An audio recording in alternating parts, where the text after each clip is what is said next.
신명기 32장입니다. 15절부터 30절까지만 보겠습니다.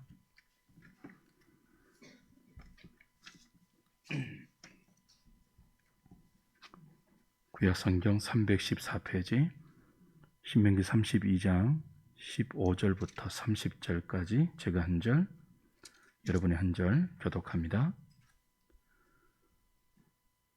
그런데 여수린이 기름짐에 발로 찼도다. 내가 살찌고 비대하고 윤택함에 자기를 지으신 하나님을 버리고 자기를 구원하신 반석을 업신여겼도다.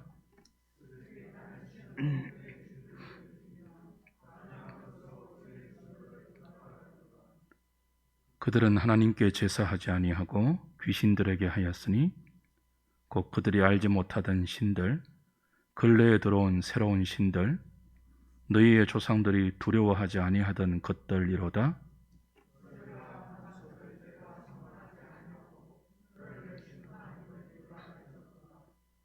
그러므로 여호와께서 보시고 미워하셨으니 그 자녀가 그를 경노하게 한 까닭이로다.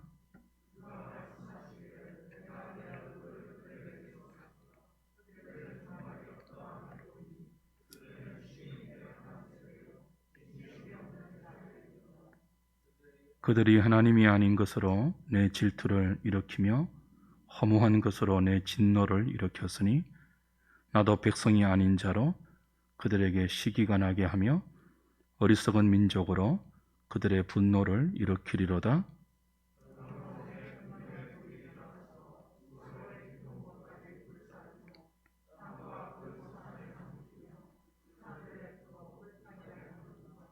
내가 재앙을 그들 위에 쌓으며 내 화살이 닿을 때까지 그들을 쏘리로다.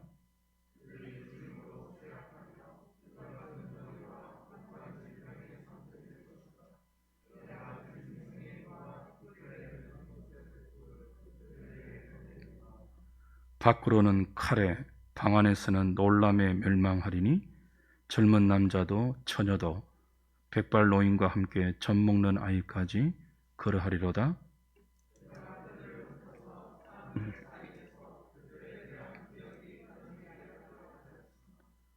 혹시 내가 원수를 자극하여 그들의 원수가 잘못 생각할까 걱정하였으니 원수들이 말하기를 우리의 수단이 높으며 여호와가 이 모든 것을 행함이 아니라 할까 염려함이라.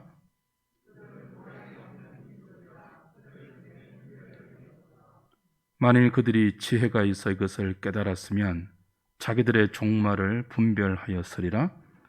그들이 팔지 아니하였고 여호와께서 그들을 내주지 아니하셨더라면 어찌 하나가 천을 쫓으며 둘이 만을 도망하게 하였으리요. 30절까지 보겠습니다.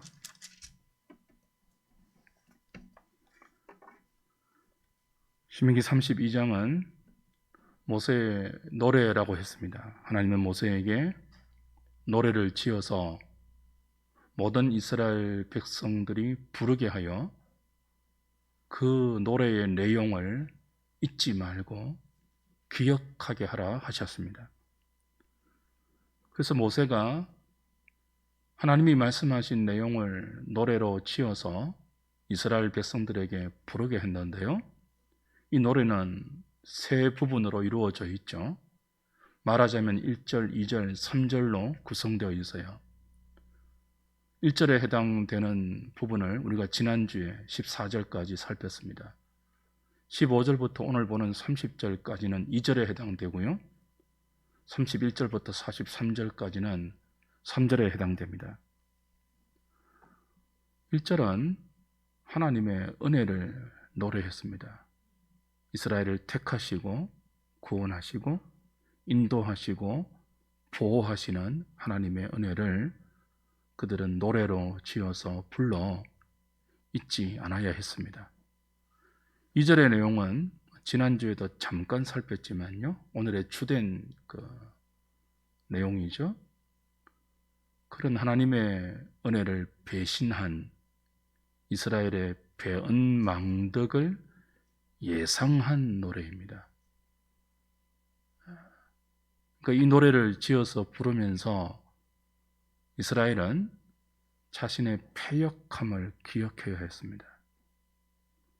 틈만 나면 하나님을 배반하고 조금만 잘 되면 자기가 잘나서 그런 줄 아는 그 교만한 죄성을 깨우쳐주기 위해서 하나님은 이 노래의 2절을 배은망덕하게 하나님을 버리고 다른 신을 섬길 이스라엘의 미래를 예상하여 2절의 가사를 주셨습니다.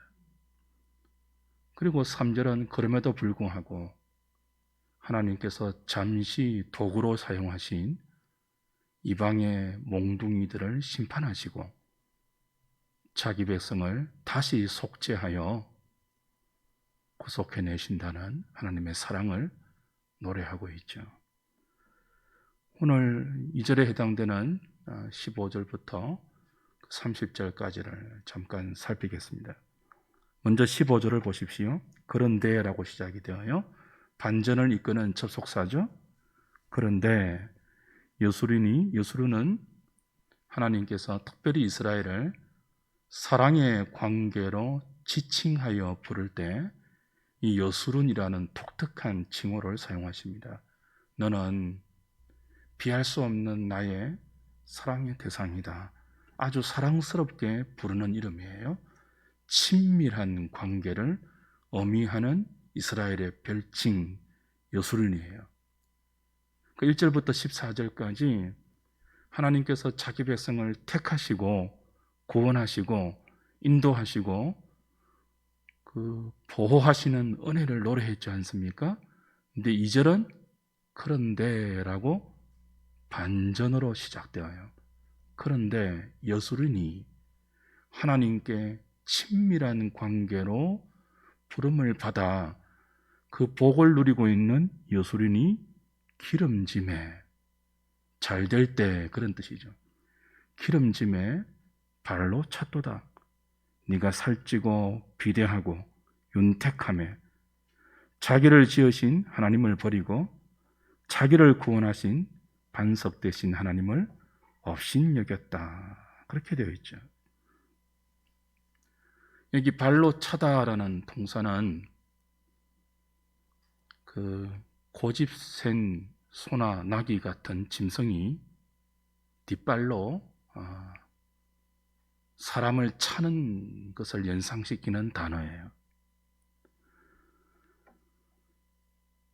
이 짐승의 주인들은 짐승이 새끼였을 때 돌보아 주었죠.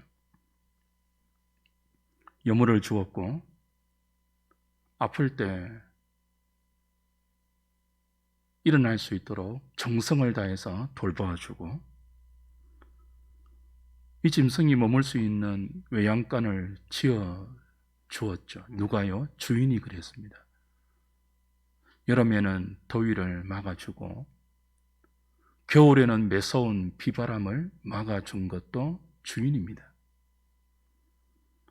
그런데 그 주인의 은혜를 입은 짐승이 다 크고 나서는 어떻게 한다고요? 자기의 고집과 미련함을 내세워서 주인을 뒷발길로 찬다는 거예요. 이 뒷발질하는 짐승에 비견해서 하나님은 모세의 노래의 2절을 여수른이 그렇게 한다. 여수른이 누구예요?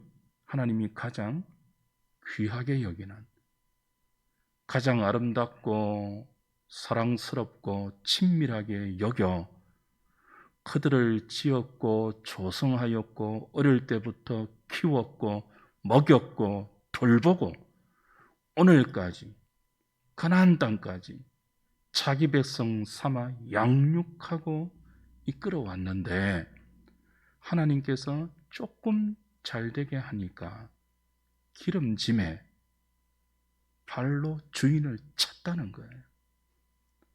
이제 주인이 필요 없다는 거죠.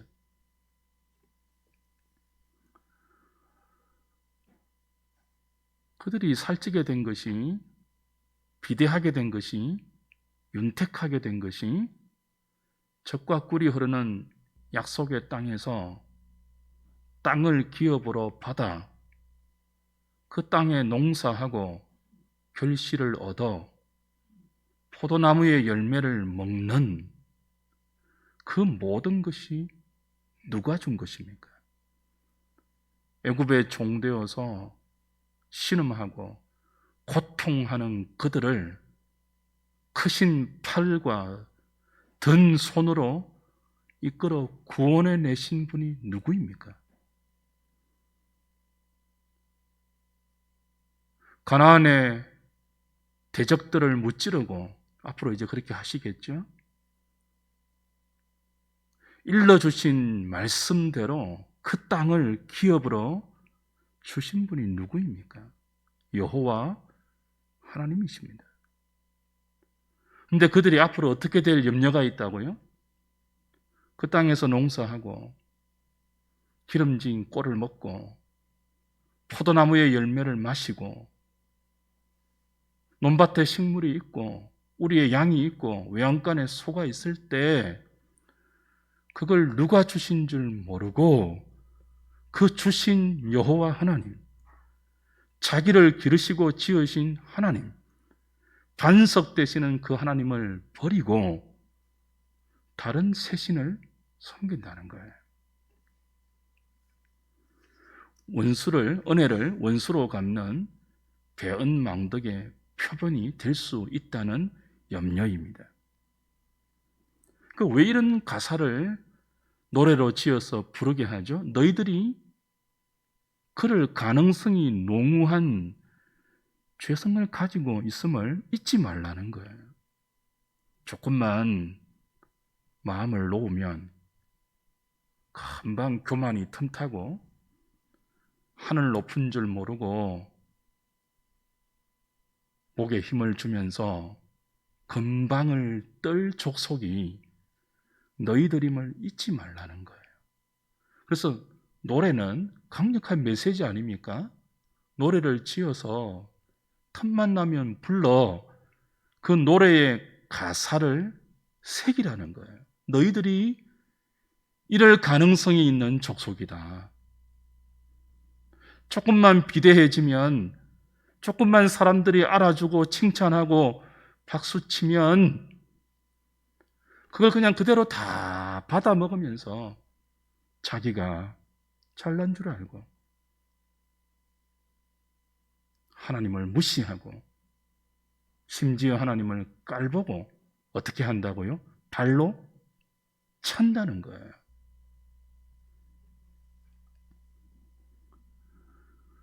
이스라엘이 배부르게 되면 하나님을 잊어버린다는 이 경고는 여기만이 아닙니다. 이미 앞선 신명기 8장에도 하나님은 모세를 통해서 이런 우려를 나타내셨고 그들에게 이미 가르쳐 주신 내용이죠. 신명기 8장 가보세요. 앞에 신명기 8장 11절부터입니다. 하나님이 거듭 말씀해 주셨으면 우리도 거듭 새겨야 돼요. 신자들이 망하는 이유는 딱 하나입니다. 교만할 때. 그 교만이 패망의 선봉 아닙니까? 근데 언제 교만해질 수 있습니까? 잘 나갈 때예요. 신명기 8장 11절부터 20절까지죠. 내가 오늘 내게 명하는 여호와의 명령과 법도와 규례를 지키지 아니하고 내 하나님 여호와를 잊어버리지 않도록 삼갈지어다.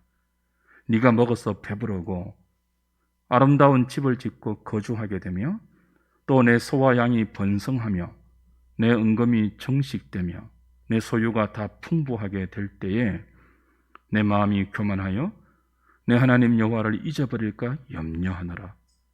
여호와는 너를 애굽 땅 종되었던 집에서 이끌어내시고 너를 인도하여 그 광대하고 위험한 광야 곧 불뱀과 정갈이 있고 물이 없는 간조한 땅을 지나게 하셨으며 또 너를 위하여 단단한 반석에서 물을 내셨으며 내 조상들도 알지 못하던 만나를 광야에서 내게 먹이셨나니 이는 다 너를 낮추시며 너를 시험하사 마침내 내게 복을 주려 하심이었느니라. 그러나 내가 마음에 이르기를 내 능력과 내 손의 힘으로 내가 이 재물을 얻었다 말할 것이라. 내 하나님 여호와를 기억하라. 그가 내게 재물 얻을 능력을 주셨습니다.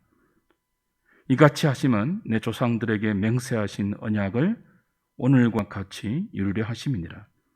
네가 만일 네 하나님 여호와를 잊어버리고 다른 신들을 따라 그들을 섬기며 그들에게 절하면 내가 너희에게 증거하노니 너희가 반드시 멸망할 것이라.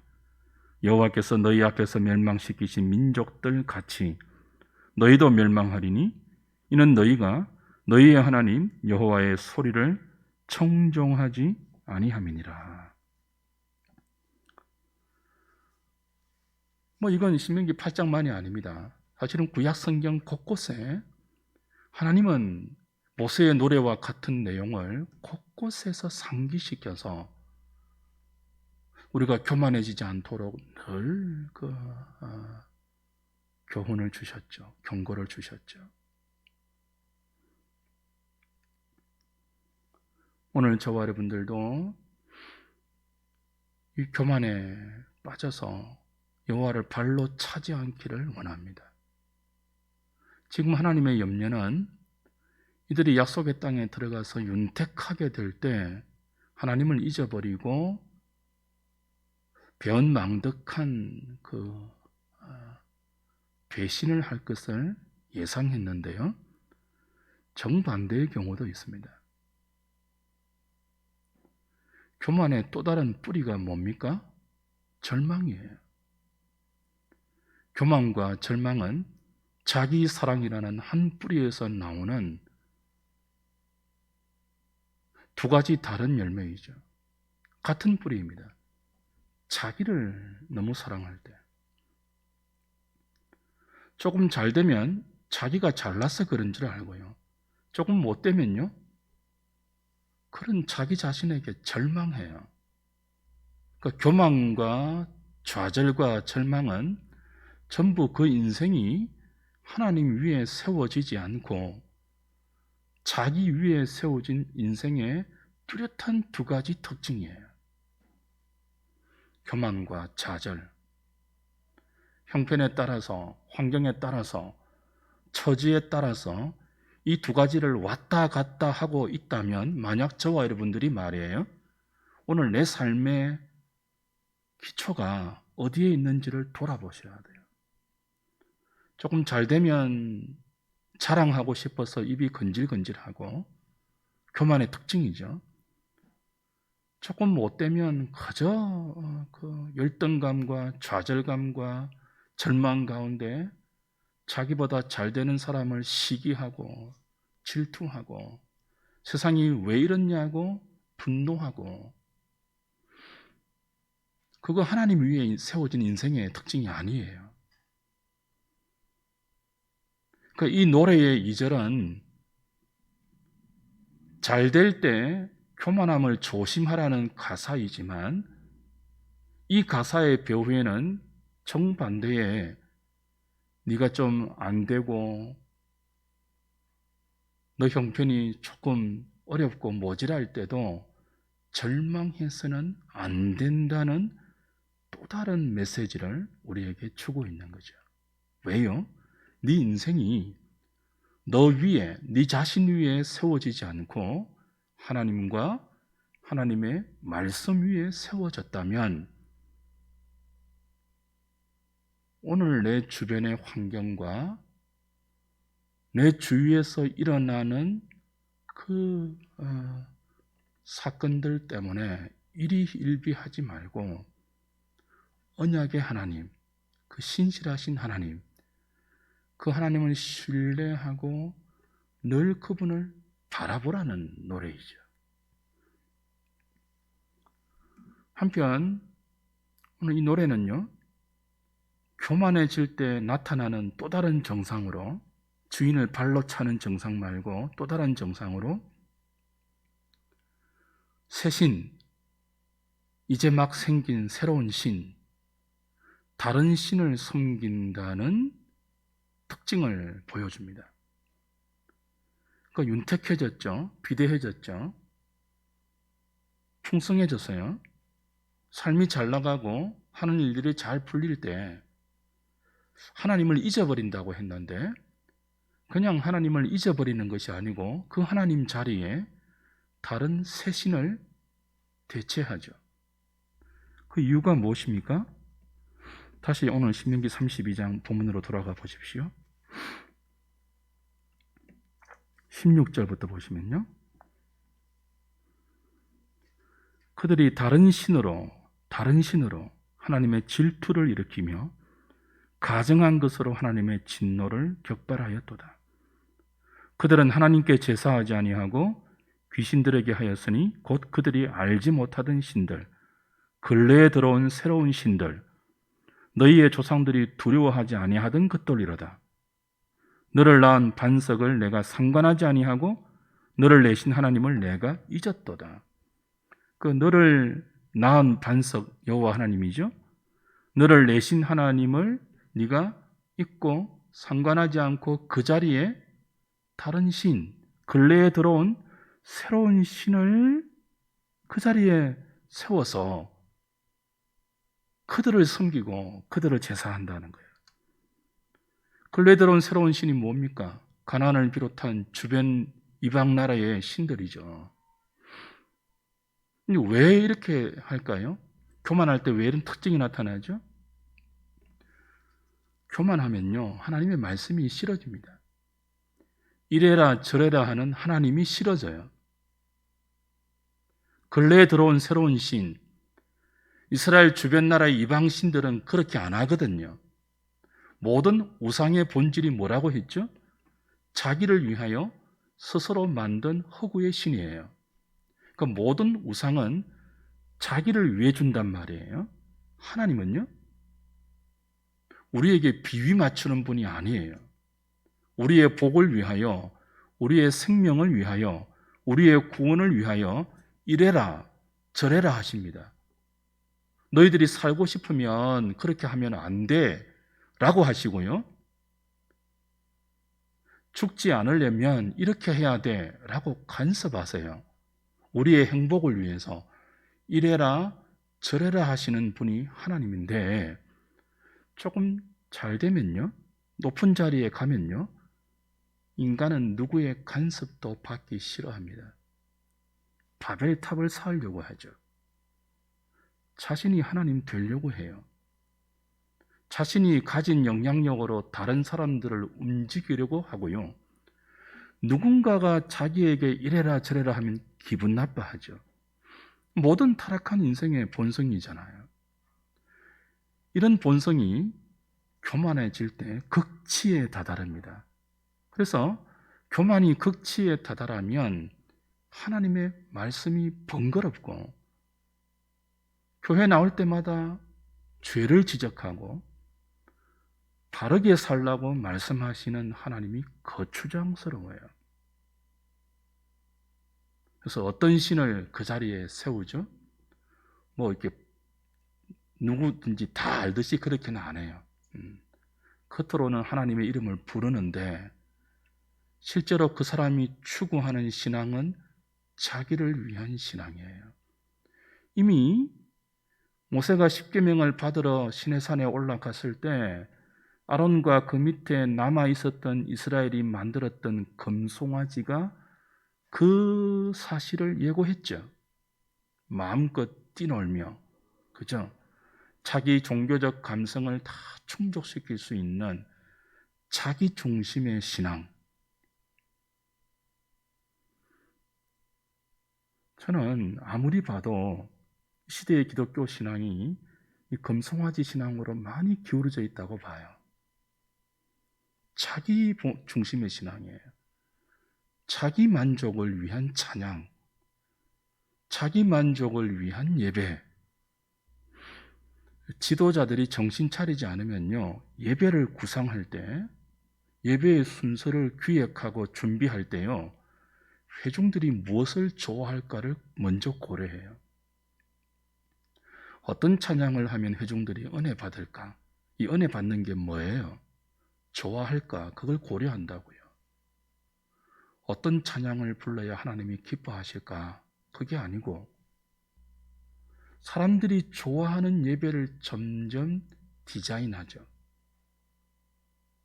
우리의 감정, 자기 중심적인 우리의 이 마음이 흡족할 수 있는 예배, 금송아지 예배예요. 마음껏 억눌린 마음이 이렇게 발산될 수 있도록, 그래서 뭔가 해소될 수 있고 뭔가 채워졌다고 느껴 만족을 느낄 수 있는 그런 예배, 그런 기도, 그런 노래를 우리는 자꾸 갈망하죠. 근데 이런 형태가 근래에 일어난 새로운 신을 섬기는 형태임을 우리는 주의해야 합니다. 제가 늘 자주 강조하는 것이 뭡니까? 하나님이 이스라엘에게 요구하신 신앙은 쇠마입니다. 들어라 이스라엘아입니다. 듣기 싫어도 살기 위해서 들으라고 하십니다. 기독교는 철저하게 듣는 신앙이에요. 여러분, 종교개혁을 보십시오.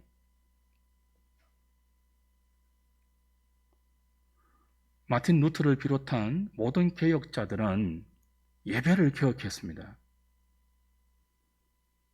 보고 감각적으로 무엇인가 느낄 수 있는 모든 것들을 다 철폐했어요. 그래서 그 성당에 가득했던 모든 장식들을 다 제거했어요. 강단만 남겨놓았죠. 하나님의 말씀을 전하는 설교단만 남겨놓았어요. 그게 종교개혁이에요. 오늘날 교회당에 십자가도 막 걸려있고 이런저런 현수막, 이런저런 구호들 다 이렇게 걸려있는 거 별로 좋은 거 아니에요.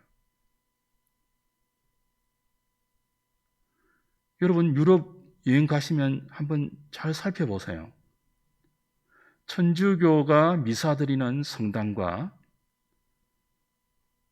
종교개혁자들이 개혁한 개혁교회의 체프를 한번 비교해 보세요. 어디에서 가장 차이가 나는지. 개신교는요, 담백해요. 강단도 담백해요. 철저하게 말씀 중심의 신앙이 기독교 신앙입니다. 이걸 다르게 우리 인간이 만족할 수 있는 그런 신앙이 귀신을 섬기는 것일 수 있고, 오늘 본문이 말하는 너희 조상들이 염려했던 근래에 일어난 다른 신들, 가나안의 신들, 바알과 아세라, 애굽의 신들, 아수르의 신들, 주변의 모압과 암몬과 수많은 열방들의 신들, 전부 자기를 위해서 스스로 만들어낸 허구의 신들, 그 신들을 말씀하시는 여호와의 자리에 대신 세워놓고 그 다른 신들을 하나님이라고 부를 수 있다는 거예요. 그걸 하나님이 아셨어요. 그래서 노래로 지어서 그들에게 경고하시는 거죠. 너희들이 교만해지면 나를 발로 찰 뿐 아니라 내가 있어야 할 자리에 다른 신들을 세울 것이다. 왜 그런 줄 아느냐? 내가 싫어졌어이다. 교만해지면 자기의 주인 되신 여호와 하나님을 싫어하고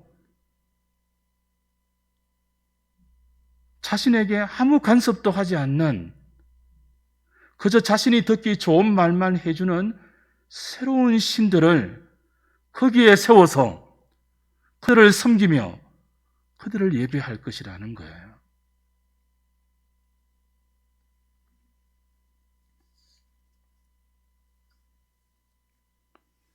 오늘 우리는 어떠합니까? 인간의 탐심은 우상입니다. 우리가 형상을 만들어 놓고 그 형상을 섬기는 사람은 없을 거예요. 근데 우리 안에 탐심은요, 자기를 만족해 하는 보이지 않는 형상을 끝없이 만들어냅니다. 무엇의 이름으로요? 하나님의 이름으로. 인생의 본분은 자기를 영화롭게 하는 게 아니잖아요. 인생의 본분은 하나님을 영화롭게 하는 것이잖아요. 영원토록 하나님을 즐거워하는 것이잖아요. 자기를 즐거워하는 게 아니잖아요. 자기를 영화롭게 하고 자기를 즐거워하도록 부추기는 것은 이 세상의 신이잖아요. 타락한 인생의 본성은 교만해질 때 이 세상의 신이 우리를 부추기는 대로 자기를 영광스럽게 하고 자기를 즐거워하는 데 최적화된 또 다른 새로운 신을 끝없이 만들어내면서 그 신을 하나님처럼 섬기죠. 교만할 때입니다.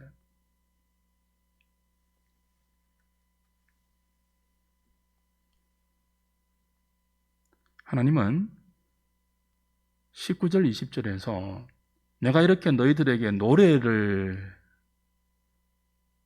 지어서까지 나의 은혜를 잊지 말라고 가르치고 너희들의 죄성을 조심하여 교만의 자리에 빠지지 않도록 이렇게 당부함에도 불구하고 만약 나를 버리고 다른 신을 섬기면 내가 질투하고 내가 분노하면서 너희들을 심판하겠다고 경고합니다.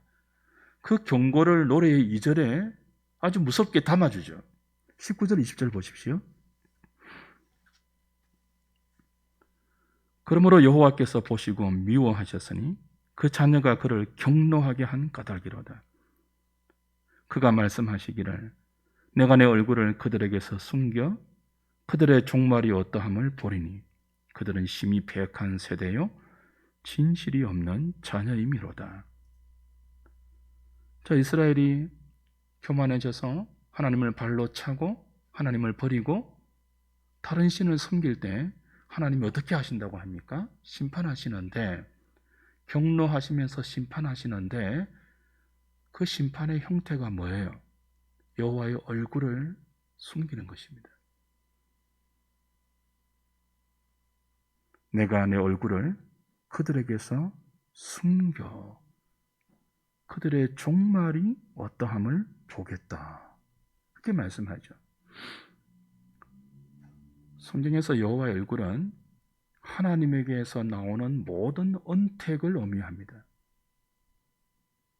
복의 근원이신 하나님이 그의 백성들에게 주시는 모든 은혜는 그의 얼굴에서 나온다. 그렇게 표현해요.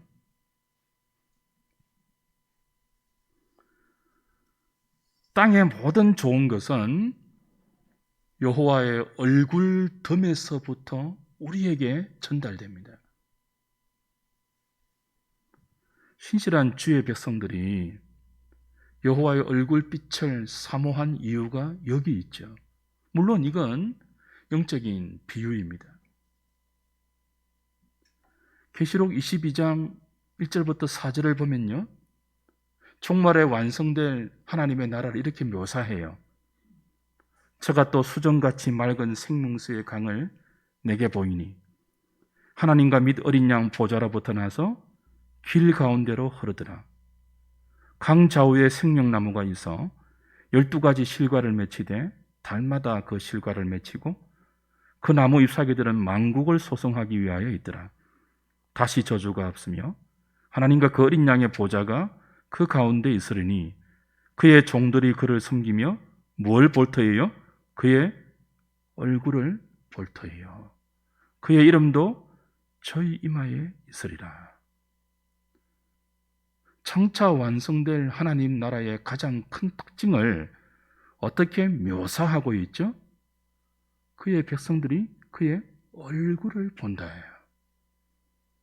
그 얼굴빛이 가려지거나 숨겨지는 것이 없이 완전히 하나님과 하나님의 백성들이 얼굴과 얼굴을 맞대면서 보는 페이스 투 페이스.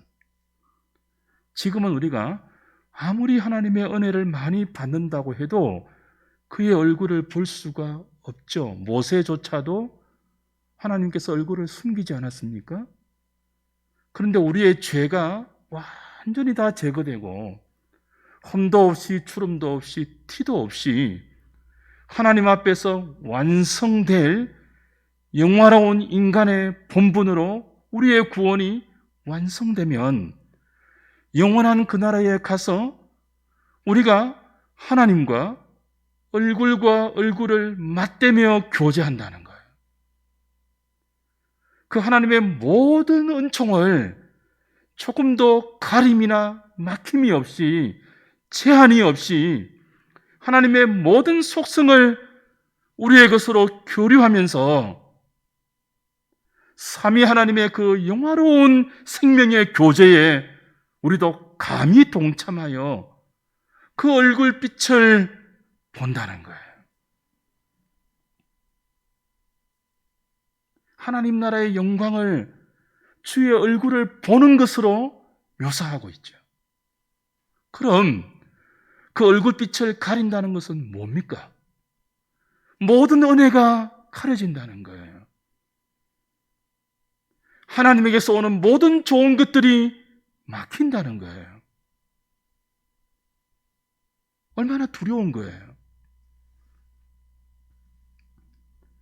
태양빛이 가려지면 모든 생명이 소성하지 못합니다.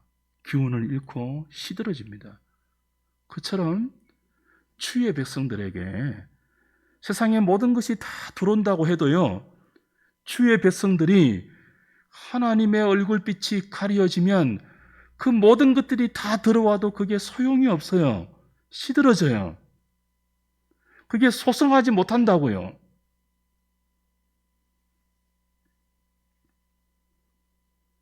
그래서 신실한 주의 백성들은 언제나 무엇을 가장 두려워했습니까? 하나님의 은혜가 내게 가리워질까를 두려워했습니다. 제가 가장 두려운 게 뭔지 아세요? 하나님이 제게 말씀을 주지 않을 때예요. 내일이면 주의 백성들에게 말씀을 전해야 하는데 새벽까지 말씀이 열리지 않을 때 너무 답답해서 죽을 것 같아요. 견디지를 못해요. 그런데 불쌍히 여기시면 그 답답한 심령을 열어서 주의 말씀이 깨달아지게 하시죠. 머리를 싸매고 연구하고 무릎을 꿇어도 풀리지 않던 그 말씀이 눈이 열려서 보일 때 그 기쁨은 말할 수 없습니다. 하나님께서 우리에게 얼굴빛을 가리면 세상의 모든 좋은 것이 여러분에게 다 흘러온다 할지라도 생명이 있는 백성은 그 좋은 것이 좋은 것으로 여겨지지 않아요.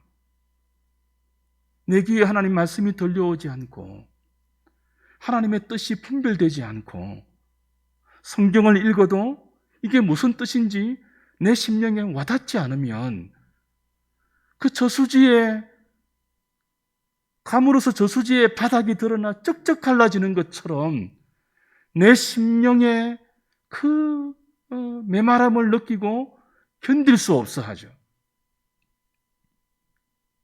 근데 교만한 사람들은요, 자기 영혼이 그렇게 되어도요, 조금 맛난 음식 먹고 좋은 집에 살고 좋은 차 타고 다니고 사람들이 와 해주면요, 문제를 느끼지 못해요.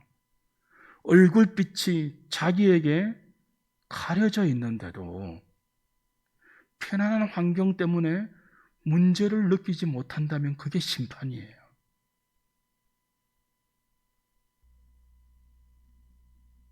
주 안에 사랑하는 여러분, 바벨론의 포로로 끌려간 다니엘이 예루살렘을 향하여 하루에 3번씩 기도한 내용의 가장 큰 핵심이 뭡니까? 주여, 주의 얼굴빛을 황폐한 성소에 비추어 주옵소서. 그렇게 하루에 3번씩 기도했습니다. 주님, 주의 성소에, 그 황폐해진 주의 성소에 주의 얼굴에서 나오는 그 얼굴빛을 다시 비추어 주옵소서. 하나님의 종의 간절한 기도였죠. 주 안에 사랑하는 여러분, 하나님께서 우리에게 얼굴을 숨기시고 마땅히 우리에게 있어야 할 그의 주의 은총이 우리에게 가려지고 막히고 있다면 그게 지금 현재 임하는 자기 백성들에게 쏟아붓는 하나님의 심판임을 기억하셔야 됩니다. 만약 하나님께서 우리에게 얼굴을 돌리고 있는데도 정상적으로 성령이 역사하는 예배는요, 예배 시간에 한두 명이라도 주의 백성들이 심령으로 자기 가슴을 치면서 어찌할꼬 주님을 찾고 애통하며 이런 벌레 같은 나를 살리시고 기다리시고 받아내시며 참으시면서 오늘도 만져가시는 하나님의 손길에 감격하여 몸둘 바를 모르는 이 생명의 역사가 성령께서 우리 가운데 얼굴빛을 숨기지 아니하고 우리와 교통하고 계신다면 누군가의 심령에는 그런 일들이 반드시 일어나야 돼요. 근데 주의 몸된 교회들이 매주 모여서 함께 하나님의 말씀을 듣고 그 말씀을 붙들고 기도하면서도 그 말씀으로 노래하는 찬송을 부르면서도 이와 같은 생명의 역사들이 나타나지 않는다면 우리는 무엇을 생각할 수 있어야 됩니까? 하나님의 얼굴빛이 오늘 우리에게 가리워 있지는 않는지를 생각할 수 있어야 돼요. 그 예배당에 교인이 몇 명이 있든지 그 예배당이 얼마나 크고 화려하든지 상관없이요, 우리가 모인 곳에 주의 얼굴빛으로 나오는 마땅한 은혜, 우리를 살리고 우리를 고치고 우리를 새롭게 하며 우리를 변화시키는 그 은혜가 없다면 주님, 황폐해진 우리의 성소에 주의 얼굴빛을 숨기지 말아 주옵소서. 다니엘의 기도를 우리의 기도로 삼아야 할 것입니다. 우리의 노래로 지어서 불러야 할 것입니다.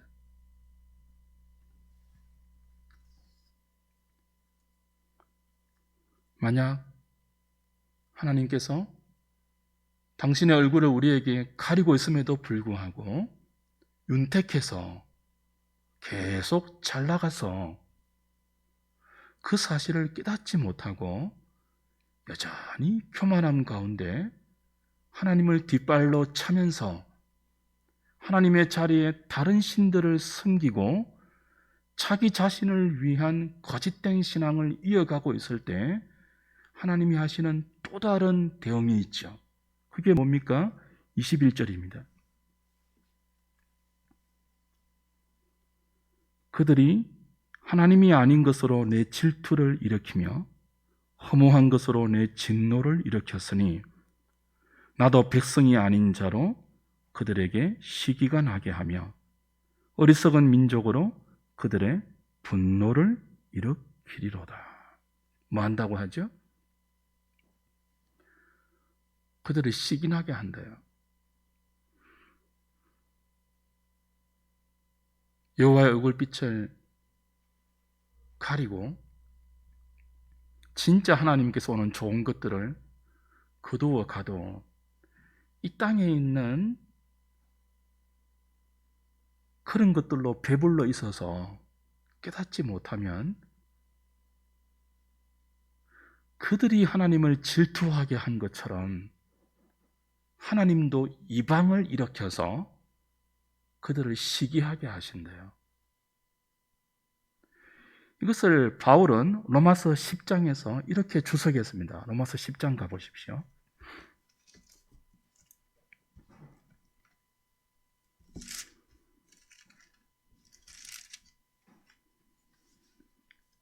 16절부터 보십시오. 10장 16절.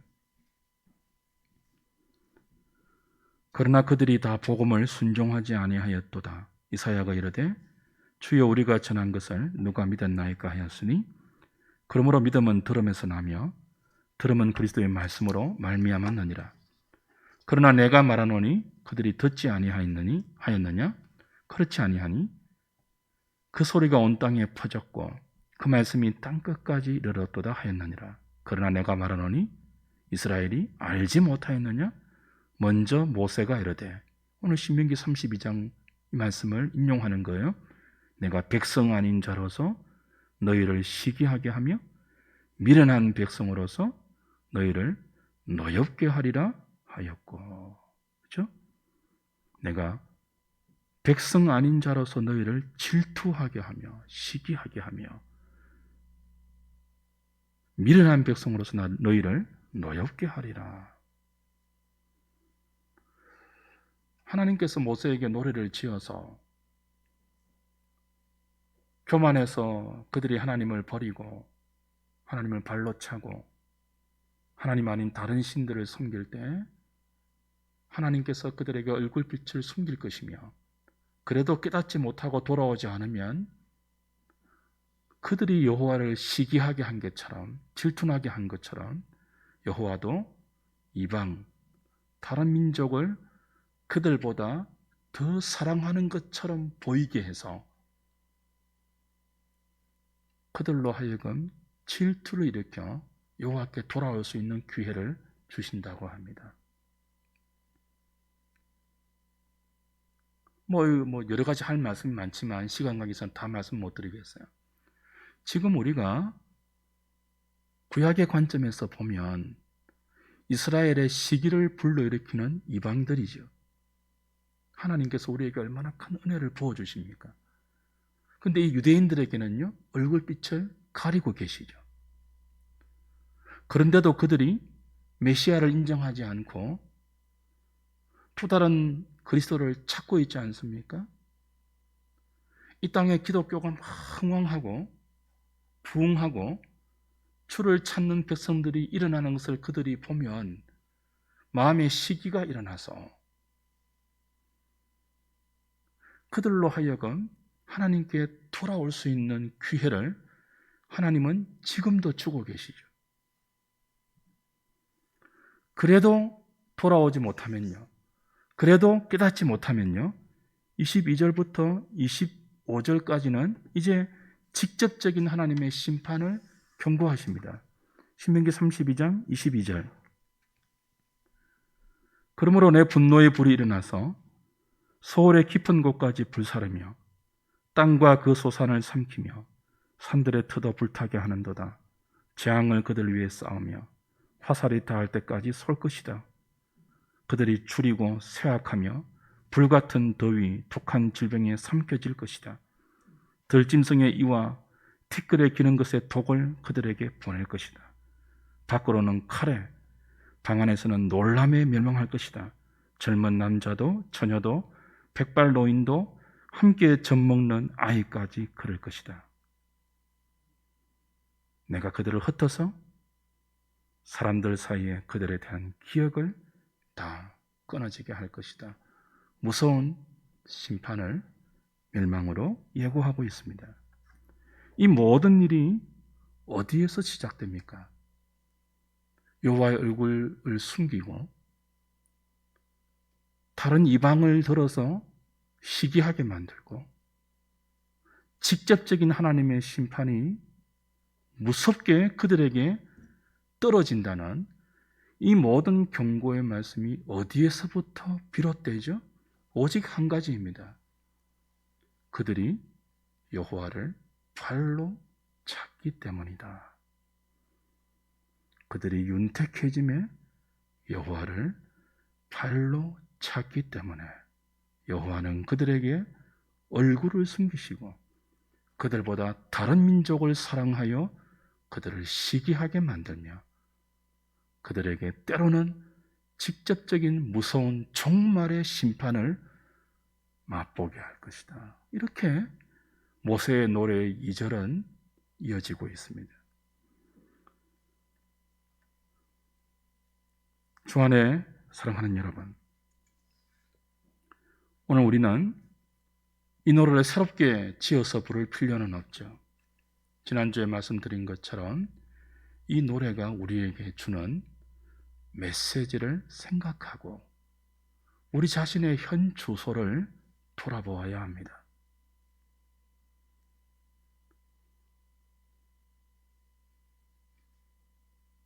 주의 은총을 받는 백성들은 한시도 교만할 틈이 없습니다. 왜 그런 줄 아십니까? 매일 말씀이 주어져요. 그렇지 않습니까? 조금 교만해지려고 하면요, 말씀이 찌릅니다. 안 그러세요, 여러분? 안 그러면 큰일 나는 거예요. 왜 제가 매일 말씀을 강조하죠? 왜 제가 여러분에게 매일 아침 말씀을 실어 나릅니까? 우리는 우리 영혼에 틈을 주면 안 돼요. 매일 아침 말씀을 읽을 때마다 깜짝깜짝 놀라지 않습니까? 우리가 어쩌면 이렇게 강팍한지. 요즘 출애굽기를 보면서 그런 거 못 느끼세요? 그리고 하나님은 어쩌면 그렇게 위대하신지.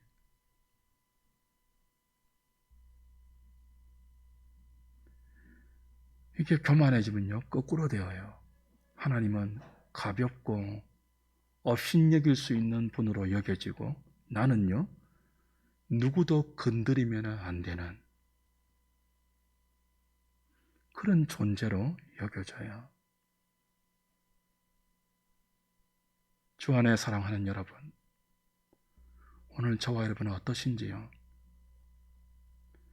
여러분은 여호와의 얼굴빛을, 그 얼굴에서 나오는 모든 좋은 은혜를 여러분의 생명으로 누리고 계십니까? 푸른 초장과 잔잔한 물가로 인도하시는 주의 지팡이의 안위하심을 여러분의 영혼은 맛보고 있습니까?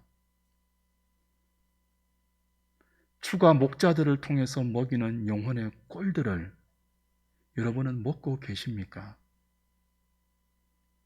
그 생명수의 생수를 여러분의 영혼에 공급하고 계십니까? 무릎 꿇는 기도로 매일 주의 말씀을 펴서 묵상하는 말씀 묵상으로 그 기도와 말씀으로 하나님의 기쁘시고 선하시고 온전하신 뜻을 분별하기 위해서 주의 얼굴을 바라보고 있으며 그 얼굴빛이 가려졌다고 여길 때 여러분은 여러분의 마음을 다 하나님께 드려서 하나님, 황폐해진 내 성소에 주의 얼굴빛을 숨기지 말아 달라고 기도하고 계십니까? 아니면 오늘도 하나님, 통장이 이게 뭡니까? 잔고가 왜 이렇습니까? 액수가 이게 뭡니까? 하나님, 동그라미 몇 개는 더 붙여주셔야죠. 그런 것만 여러분의 영혼을 사로잡고 있습니까? 저는 저와 여러분의 영혼이 파리해지지 않기를 원합니다. 세상의 모든 것을 다 갖추어도 만족하지 마세요. 하나님의 음성이 들려오도록 하십시오. 끊임없이 자신을 낮추십시오. 말씀이 여러분의 영혼을 소성하지 못하면 죽을 것 같다고 하나님께 탄식하면서 매어 달리십시오. 그게 우리의 살 길입니다. 그걸 못하게 하는 것이 교만입니다. 그리고 우리를 교만하게 만들 수 있는 가장 큰 적이 번성함과 부요함과 비대함과 윤택함일 수 있습니다. 정반대로 가난함일 수도 있습니다. 그러나 주 안에 사랑하는 여러분, 부하든 가난하든 건강하든 병들었든 주의 얼굴빛을 사모한다면, 그 주의 은총을 갈망하신다면 하나님은 저와 여러분들을 버리지 않을 것이고 언제나 소성할 수 있는 생기의 바람을 허락하실 것입니다.